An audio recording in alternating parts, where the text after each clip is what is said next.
Hello दोस्तों।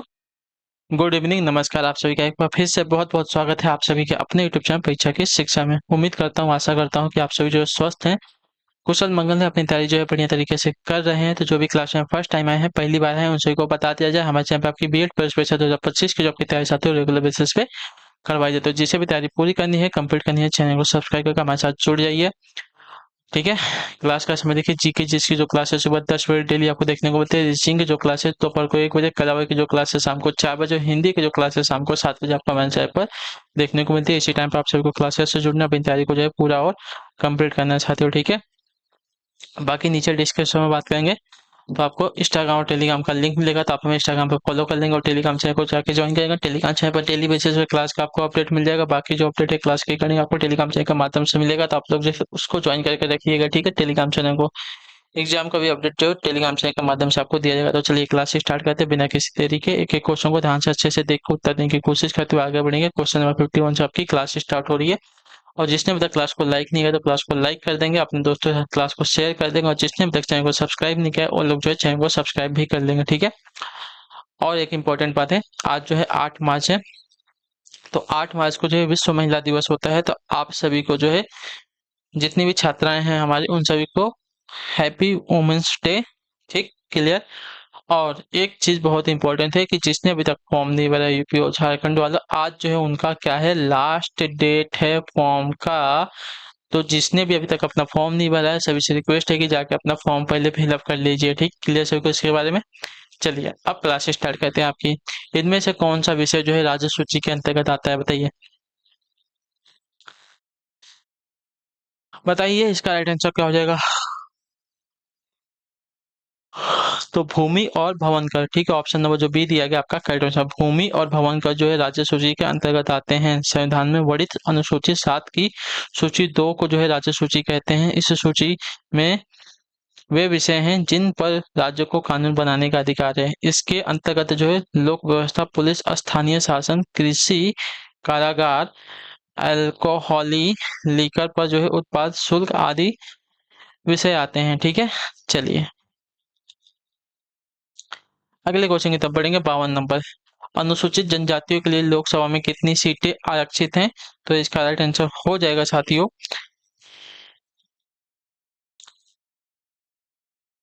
एक minute, क्या पूछा है। अनुसूचित जनजातियों के लिए ना, जनजातियों के लिए आपकी कुल हो जाएगी साथियों 47 सीटें। ठीक है, ऑप्शन नंबर ये जो दिया गया आपका राइट आंसर है। भारतीय संविधान के अनुच्छेद 330 के अनुसार लोकसभा में अनुसूचित जातियों के लिए जो है 543 निर्वाचित सीटों में से जो है 84 सीटें तथा अनुसूचित जनजातियों के लिए जो है 47 सीटें आरक्षित की गई है, तथा 2 एंग्लो इंडियन समुदाय के लोग जो है मनोनीत किए जाते हैं इसमें। ठीक है, क्लियर सभी को। 345 में से 84 जो है निर्वाचित अनुसूचित जातियों के लिए, और 47 जो है अनुसूचित जनजातियों के लिए, और 2 एंग्लो इंडियन समुदाय के लोगों के लिए। ठीक है। अगले क्वेश्चन की तरफ बढ़ेंगे। आपका है 53 नंबर, वायसराय की कार्यकारिणी परिषद में नियुक्त पहले भारतीय कौन थे, बताइए। वायसराय की कार्यकारिणी परिषद में नियुक्त पहले भारतीय कौन थे। तो इसका राइट आंसर आपका हो जाएगा साथियों सत्येंद्र प्रसाद सिन्हा। ठीक है, ऑप्शन नंबर जो बी दिया गया आपका करेक्ट आंसर है। वायसराय की कार्यकारी परिषद में नियुक्त पहले भारतीय सत्येंद्र प्रसाद सिन्हा थे। वे बंगाल के एडवोकेट जनरल थे। प्रथम विश्व युद्ध के बाद जो है इनको लॉर्ड की उपाधि दी गई, तथा under secretary of state for India के पद पर नियुक्त कर दिया गया। ठीक है, बाद में वर्ष 1920 में लॉर्ड सिन्हा बिहार तथा उड़ीसा के गवर्नर नियुक्त हुए। क्लियर सभी को। चलिए अगले क्वेश्चन की तरफ बढ़ेंगे। 54 नंबर, बताने की कोशिश कीजिएगा राइट आंसर का। भारत के राज्य नीति निर्देशक सिद्धांत के संदर्भ में निम्नलिखित में से कौन सा वक्तव्य आपका सही है। तो सामाजिक व आर्थिक उन्नति के लिए ये राज्य को संबोधित किए गए कुछ निर्देश हैं। पहला कथन सही है। ठीक है। ये न्यायालय में परिवर्तनीय है, गलत है। ठीक है, तो केवल और केवल आपका पहला कथन जो दिया गया है आपका सत्य है। ठीक है, पहला कथन आपका सत्य है। क्लियर है, क्योंकि ये न्यायालय द्वारा परिवर्तनीय नहीं है। ठीक है, इतना याद रखिएगा। और भारत के राज्य के नीति निर्देशक सिद्धांतों का वर्णन जो है संविधान के भाग 4 में किया गया है। इसकी प्रेरणा जो है आयरलैंड के संविधान से ली गई है। ये बात भी आपका पूछा जाता है, तो याद रखिएगा। ठीक है, 55 नंबर क्वेश्चन है, भारत के निम्नलिखित में से किस राज्य में रबड़ का सर्वाधिक उत्पादन होता है? तो इसका राइट आंसर आपका हो जाएगा केरल राज्य में। ऑप्शन नंबर बी आपका करेक्ट आंसर होगा। ठीक है, केरल राज्य में जो है रबड़ का सर्वाधिक उत्पादन होता है। अगले क्वेश्चन की तरफ बढ़ते हैं। 56 नंबर, किसने जो है गवर्नर जनरल और प्रदेशों के गवर्नरों को संवैधानिक प्रमुख का दर्जा दिया है? तो इसका राइट आंसर आपका हो जाएगा साथियों भारतीय स्वतंत्रता अधिनियम। ठीक है, ऑप्शन नंबर जो डी दिया गया आपका करेक्ट आंसर। भारतीय स्वतंत्रता अधिनियम ने जो है गवर्नर जनरलों और प्रदेशों के गवर्नर को जो है संवैधानिक प्रमुख का दर्जा दिया है। माउंटबेटन योजना के आधार पर जो है ब्रिटिश सरकार ने 18 जुलाई 1947 को भारतीय स्वतंत्रता अधिनियम 1947 जो है पास किया था। क्लियर है सभी को? अगले क्वेश्चन की तरफ बढ़ेंगे। आपका है 57 नंबर, जलोढ़क तलछट का अर्थ किस प्रकार की भूमि बताइए? जलोढ़क तलछट का अर्थ जो है किस प्रकार की भूमि है? तो इसका राइट आंसर आपका हो जाएगा साथियों जलोढ़क तलछट का अर्थ है नदी द्वारा निर्मित तलछट भूमि। ठीक है, नदी द्वारा निर्मित तलछट भूमि। तो ऑप्शन नंबर जो सी दिया गया है आपका करेक्ट आंसर है। ठीक है, जलोढ़क तलछट का अर्थ होता है नदी द्वारा निर्मित जलछट भूमि। क्लियर? चलिए अगले क्वेश्चन की तरफ बढ़ेंगे। आपका है 58 नंबर, बताने की कोशिश कीजिएगा राइट आंसर। भारतीय संविधान का कौन सा अनुच्छेद कहता है कि संघ के लिए एक संसद होगी जो राष्ट्रपति और दो सदनों से मिलकर बनेगी जिसके नाम राज्यसभा और लोकसभा होंगे? तो आपका राइट आंसर होगा अनुच्छेद 79। ऑप्शन नंबर जो डी दिया गया आपका करेक्ट आंसर हो जाएगा। ठीक है, क्लियर है सभी को? भारतीय संविधान का अनुच्छेद 79 कहता है कि संघ के लिए एक संसद होगी जो राष्ट्रपति और दोनों सदनों को मिलाकर बनेगी जिसके नाम राज्यसभा और लोकसभा होंगे। ठीक है, राज्यसभा उच्च सदन और लोकसभा जो है आपका निम्न सदन कहलाता है। अगले क्वेश्चन की तरफ बढ़ेंगे। आपका है 59 नंबर, किसके सुझाव पर जो है राष्ट्रपति किसी राज्य के राज्यपाल की नियुक्ति करते हैं? तो इसका राइट आंसर हो जाएगा साथियों प्रधानमंत्री। ठीक है, ऑप्शन नंबर जो सी दिया गया आपका करेक्ट आंसर हो जाएगा। ठीक, क्लियर सो किसका है? प्रधानमंत्री राष्ट्रपति जो है प्रधानमंत्री के सुझाव पर किसी राज्य के राज्यपाल की नियुक्ति कर सकते हैं। क्लियर? राज्यपाल की नियुक्ति के बारे में प्रावधान संविधान के अनुच्छेद 155 में किया गया है। चलिए अगले क्वेश्चन की तरफ बढ़ेंगे। आपका है 60 नंबर क्वेश्चन। ठीक है, क्या देगा? बिना दलाली खाता खोले एक विदेशी कंपनी के शेयरों को बेचने व खरीदने के लिए निम्नलिखित में से कौन सा एक साधन है? तो इसका राइट आंसर आपका हो जाएगा साथियों ग्लोबल डिपॉजिटरी रसीद। ठीक है, ऑप्शन नंबर जो सी दिया गया आपका ग्लोबल डिपॉजिटरी रसीद यानी कि जीडीआर बिना दलाली खाता खोले एक विदेशी कंपनी के शेयरों को बेचने और खरीदने का एक साधन है। ठीक है, चलिए अगले क्वेश्चन की तरफ बढ़ेंगे। 61 नंबर, यमुना और बेतवा नदियों का संगम कहाँ है? तो यमुना और बेतवा नदियों का संगम आपका हमीरपुर। ऑप्शन नंबर ये जो दिया गया आपका करेक्ट आंसर हो जाएगा। ठीक है, क्लियर से इसके बारे में। अगले क्वेश्चन की तरफ बढ़ेंगे। 62 नंबर है, कौन से वर्ष में संसद के दोनों सदनों की स्थापना हुई? तो इसका राइट आंसर आपका हो जाएगा साथियों 1952 में। ठीक है, ऑप्शन नंबर जो सी दिया गया आपका राइट आंसर। संसद के दोनों सदन लोकसभा तथा राज्यसभा की स्थापना वर्ष 1952 में हुई थी। लोकसभा संसद का निम्न सदन तथा राज्यसभा जो संसद का उच्च सदन कहलाता है। ठीक है, अगला क्वेश्चन 63 स्वतंत्रता के अधिकार में निहित है क्या? बताइए स्वतंत्रता के अधिकार में क्या निहित है? तो स्वतंत्रता के अधिकार में निहित है आपका साथियों यहाँ पे कोई भी पेशा अपनाना और भाषण की स्वतंत्रता। ठीक है, क्लियर सभी को इसके बारे में? वक्तव्य ए और बी जो स्वतंत्रता के अधिकार में निहित है। मूल संविधान में 7 प्रकार की स्वतंत्रता का उल्लेख था परंतु संविधान के 44वें संशोधन के द्वारा जो है अनुच्छेद 19 यानी कि संपत्ति के अधिकार को जो स्वतंत्रता के अधिकार से हटाकर जो है हटा दिया गया था। वर्तमान में स्वतंत्रता के 6 अधिकार हैं। ठीक है, अनुच्छेद 19 जो है सभी भारतीय नागरिकों के विरोध प्रकार की विचार अभिव्यक्ति की स्वतंत्रता का अधिकार प्रदान करता है। ठीक है, चलिए देखिए 19A जो है विचार अभिव्यक्ति एवं प्रेस की स्वतंत्रता का और सूचना पाने की स्वतंत्रता है इसमें। 19B में जो है शांतिपूर्वक बिना शस्त्र के एकत्रित होने और सभा का सम्मेलन करने की स्वतंत्रता है। 19C में देखेंगे तो किसी भी प्रकार के संघ बनाने की स्वतंत्रता है।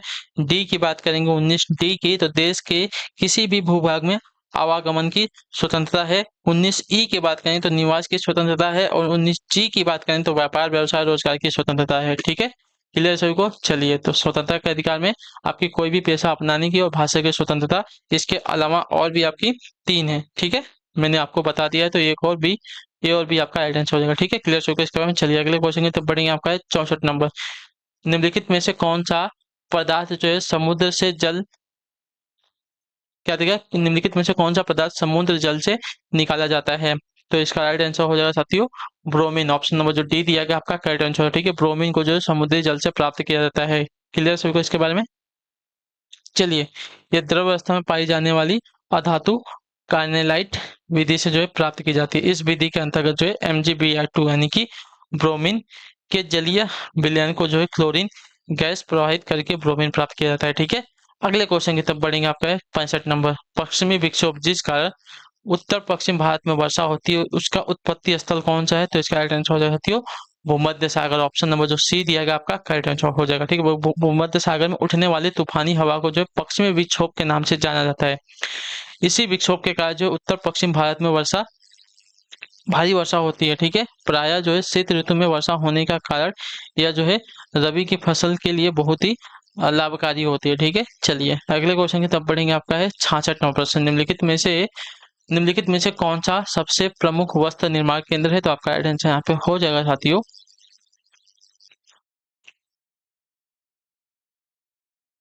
एक मिनट रुक जाइए। निम्नलिखित में से सबसे प्रमुख ना, तो आपका महाराष्ट्र हो जाएगा। ऑप्शन नंबर जो बी दिया गया आपका राइट आंसर होगा। ठीक है, भारत में सूती वस्त्र की प्रथम आधुनिक मिल जो है स्वतंत्रता पूर्व 1818 ईस्वी में बंगाल के फोर्ट ग्लोस्टर में स्थापित की गई थी, किंतु यह असफल रही। इसके पश्चात जो 1854 ईस्वी में मुंबई में कावसजी डाबर नाना भाई द्वारा जो है कारखाना खोला गया, जो कि सफल रहा था। ठीक है, अगले क्वेश्चन की तरफ बढ़ते हैं। 67 नंबर बताने की कोशिश करेंगे, राइट आंसर क्या हो जाएगा। भारत की 12वीं पंचवर्षीय योजना का मुख्य उद्देश्य क्या था? तो भारत की 5वीं पंचवर्षीय योजना का मुख्य उद्देश्य था साथियों तेज, सतत और अधिक सम्मिलित विकास। ठीक है, तेज, सतत और अधिक सम्मिलित विकास जो है 12वीं पंचवर्षीय योजना का मुख्य उद्देश्य था। ऑप्शन नंबर जो डी दिया गया आपका राइट आंसर हो जाएगा। यह जो योजना 2012 से 2017 के बीच जो है इसका कार्यकाल था। ठीक है, 12वीं पंचवर्षीय योजना का कार्यकाल आपका 2012 से 2017 था। इस योजना के अध्यक्ष जो है पूर्व प्रधानमंत्री मनमोहन सिंह एवं उपाध्यक्ष जो है मोन्टेक सिंह अहुलवालिया थे। ठीक है, इस योजना का जो मुख्य उद्देश्य था तेज, सतत और अधिक सम्मिलित विकास था। ठीक है, अगला क्वेश्चन आपका 68। संवैधानिक उपचारों का अधिकार किसके तहत आता है? तो संवैधानिक उपचारों का अधिकार जो है किसके तहत आता है ना, तो आपका राइट आंसर हो जाएगा साथियों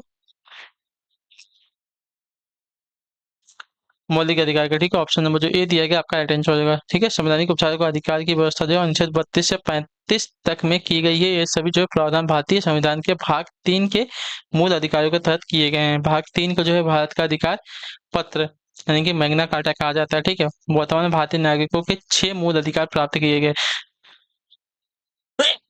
देखिए, समता का अधिकार जो कि अनुच्छेद 14 से 18 में है, स्वतंत्रता का अधिकार जो कि 19 से 22 में है, शोषण के विरुद्ध अधिकार जो कि 23 से 24 में है, धार्मिक स्वतंत्रता का अधिकार जो कि 25 से 28 में है, शिक्षा और संस्कृति का अधिकार 29 से 30 में है, और संवैधानिक उपचारों का अधिकार आपका 32 से 35 में है।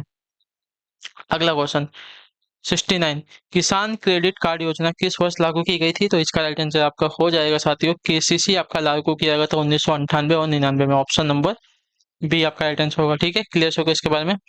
किसान क्रेडिट कार्ड योजना की शुरुआत आपके किसानों को उनकी ऋण संबंधी आवश्यकताओं की पूर्ति हेतु वर्ष 1998 और 99 में की गई थी। चलिए 70 नंबर। संयुक्त राष्ट्र संघ की सरकारी भाषाएं कौन सी है? तो इसका राइट आंसर आपका हो जाएगा साथियों अंग्रेजी, फ्रेंच, चीनी, रूसी, अरबी और स्पेनिश।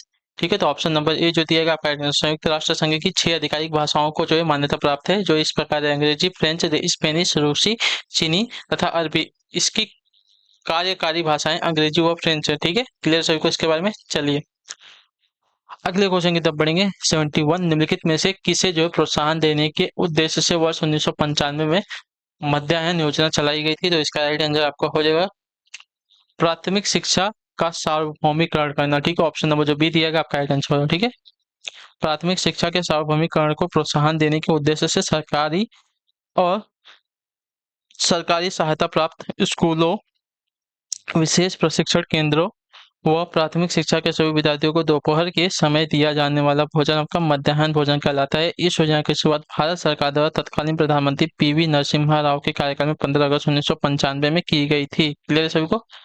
चलिए अगले क्वेश्चन की तरफ बढ़ेंगे। 71 72 हो गया। 72 नंबर, राज बिहारी बोस द्वारा संगठित भारतीय स्वतंत्रता लीग किस संगठन का एक अग्रदूत था? तो आपका राइट आंसर यहाँ पे हो जाएगा साथियों,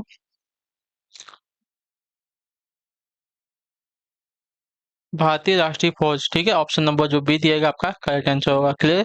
राज बिहारी बोस द्वारा स्थापित भारतीय स्वतंत्रता लीग यानी कि इंडियन इंडिपेंडेंस लीग भारतीय राष्ट्रीय फौज यानी कि इंडियन नेशनल आर्मी का एक अग्रदूत था। ठीक है, राज बिहारी बोस ने जो है जून 1942 में बैंकॉक सम्मेलन में भारतीय स्वतंत्रता लीग की स्थापना की थी तथा 4 जुलाई 1943 को राज बिहारी बोस ने जो इंडियन इंडिपेंडेंस लीग व आजाद हिंद फौज की कमान जो है सुभाष चंद्र बोस को जो है सौंप दी थी। ठीक है, चलिए अगले क्वेश्चन की तरफ बढ़ेंगे। आपका है 73 नंबर, निम्नलिखित में से कौन से महत्वपूर्ण व्यक्ति ने जो है सभी 3 गोलमेज सम्मेलनों में भाग लिया था? तो आपका राइट आंसर हो जाएगा बी आर अम्बेडकर ने। ठीक है, ऑप्शन नंबर जो डी दिया गया आपका राइट है, बी आर अम्बेडकर ने सभी 3 गोलमेज सम्मेलनों में भाग लिया था। पहला गोलमेज सम्मेलन आपका 12 नवंबर 1930 से लेकर 19 जनवरी 1931 तक। द्वितीय गोलमेज सम्मेलन आपका 7 सितंबर से लेकर 1931 से 19 दिसंबर 1931 तक। और तृतीय गोलमेज सम्मेलन आपका 17 नवंबर 1932 से 24 दिसंबर 1932 तक हुआ था। द्वितीय गोलमेज सम्मेलन में गांधी जी ने कांग्रेस के एकमात्र प्रतिनिधित्व के रूप में जो है भाग लिया था। ठीक है, सिर्फ एक बार उन्होंने लिया था। 1900 गोलमेज सम्मेलन कौन सा था? तो बेलगांव वाला। ठीक है, जो कि 7 सितंबर से 1931 से लेके 19 दिसंबर 1931 को हुआ था। उसमें सिर्फ उन्होंने भाग लिया था गांधी जी ने। ठीक है, और सभी 3 में लेने वाले आपके बी आर अम्बेडकर थे। 74 नंबर है, भारतीय अर्थव्यवस्था का मेरुदंड किस क्षेत्र को कहते हैं?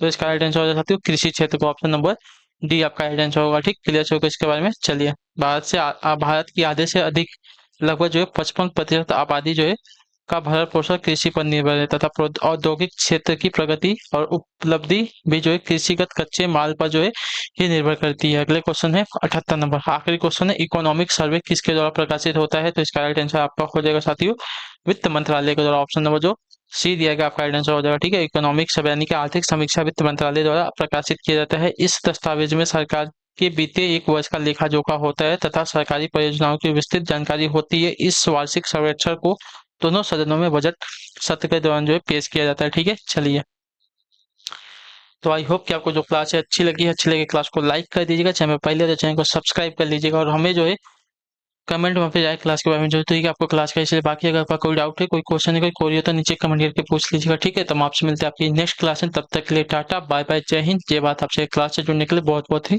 धन्यवाद साथियों, और क्लास को लाइक और चैनल को सब्सक्राइब करके आपसे लोग जाएंगे। ठीक है, चलिए।